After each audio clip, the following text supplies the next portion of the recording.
bohong. Aku hanya memikirkan satu peraturan penting. Kenapa kau lakukan hari ini kalau kau bisa melakukannya besok? Hahaha. Few moments later.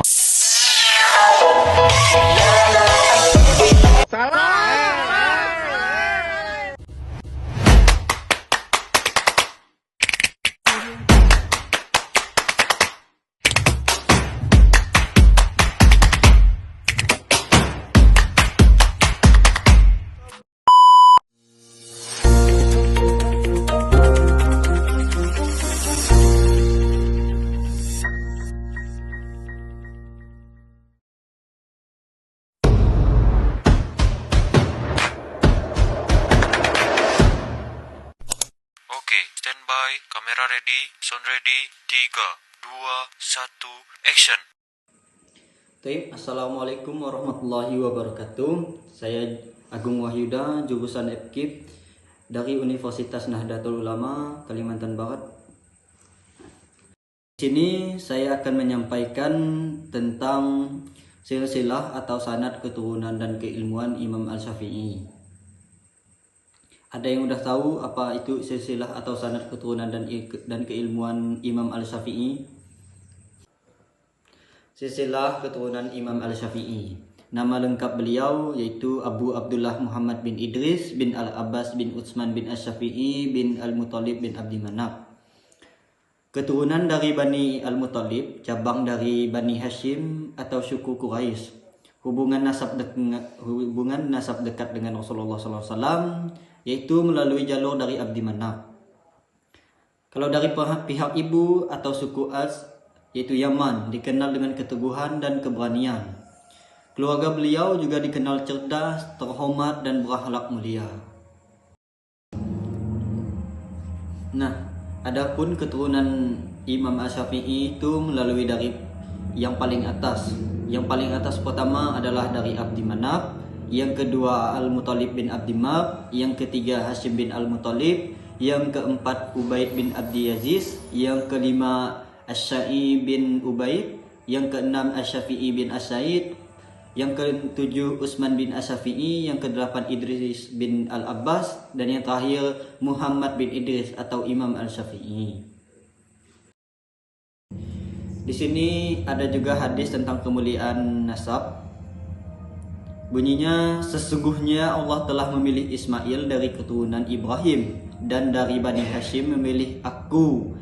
Dari hadis riwayat Muslim nomor 2276, yaitu Imam Al-Syafi'i termasuk dalam keturunan Bani Hashim atau keturunan mulia dan panjaga ilmu.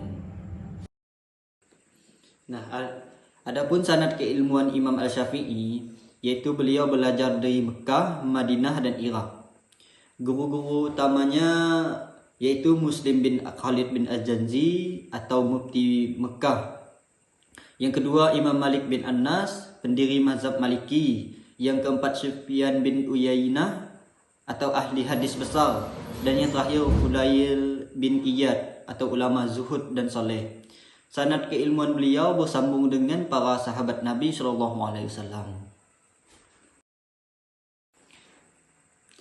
Adapun dalil tentang sanad dan ilmu, sanadnya adalah bagian dari agama. Seandainya tidak ada sanad, niscaya setiap orang tidak akan berkata sesukanya. Hadis riwayat Muslim, Muqaddimah Sahih Muslim.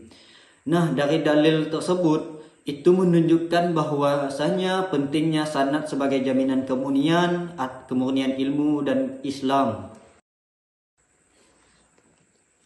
Perlu kita ketahui bahwasanya kontribusi keilmuan Imam Al-Syafi'i itu ada 4. Yang pertama, menggabungkan al-hadis dan al-ra'i secara seimbang. Dan yang kedua, menciptakan metodologi hukum Islam yang sistematis dan rasional. Dan yang ketiga, karya utama yaitu ada al-risalah atau dasar ilmu husnul fiqih atau atau kumpulan hukum dan penda. Dan yang terakhir, mazhab Asy-Syafi'i menyebar luas ke berbagai negara, yaitu Mesir, Yaman, Irak, Syam, Hijaz, dan sampai Asia Tenggara. Jadi kesimpulannya Imam Al-Syafi'i ini memiliki nasab mulia dari Bani Hashim. Sanad keilmuannya bersambung hingga sampai sahabat Nabi SAW. Melalui karya dan metode ijtihadnya, melalui menjadi pelopor sistem hukum Islam modern, dan bahkan sampai mazhab Asy-Syafi'i menjadi mazhab dominan di Indonesia dan di dunia Islam. Mungkin itu saja yang dapat saya sampaikan. Sanad-sanad keilmuan Imam Al-Syafi'i. Yang pertama ada Rasulullah Sallallahu Alaihi Wasallam. Lanjut kepada para sahabat Nabi atau habaib, dan kepada para tabi'in besar yang mana dibagi menjadi dua.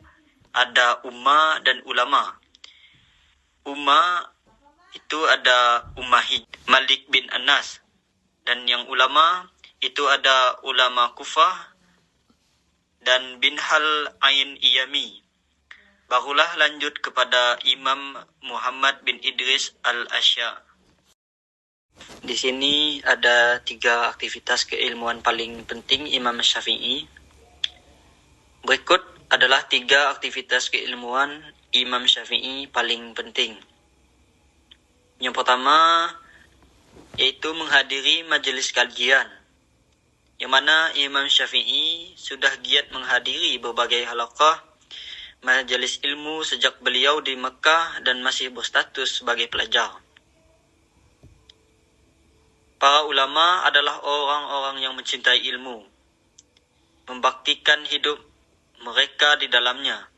Hal ini pula berlaku pada karakter Imam Syafi'i. Beliau pernah berkata, "Sungguh menuntut ilmu itu lebih baik daripada melakukan salat sunnah." Dan aktivitas yang kedua itu ada rajin menulis, yang mana Imam Syafi'i tidak hanya menulis untuk mengajar atau menulis kitab, tetapi beliau ini sudah giat menulis sejak beliau belajar agar tidak lupa pada apa yang telah beliau pelajari. Dan aktivitas yang terakhir yaitu berdebat dan berdiskusi. Perlu kita ketahui, Imam Syafi'i ini adalah seorang pembicara ulung dalam berdiskusi atau berdebat. Beliau adalah orang yang sangat cerdas, ilmiah namun objektif dan moderat. Wasiat Imam Syafi'i bagi para penuntut ilmu. Imam Syafi'i pernah berkata, "Saudaraku, engkau tidak akan meraih ilmu kecuali dengan 6 hal. Yang pertama, kecerdasan, semangat, kesungguhan, harta, membersamai ustadz, dan dengan waktu yang panjang." Dalam kurung Imam Syafi'i atau Diwan Imam Syafi'i.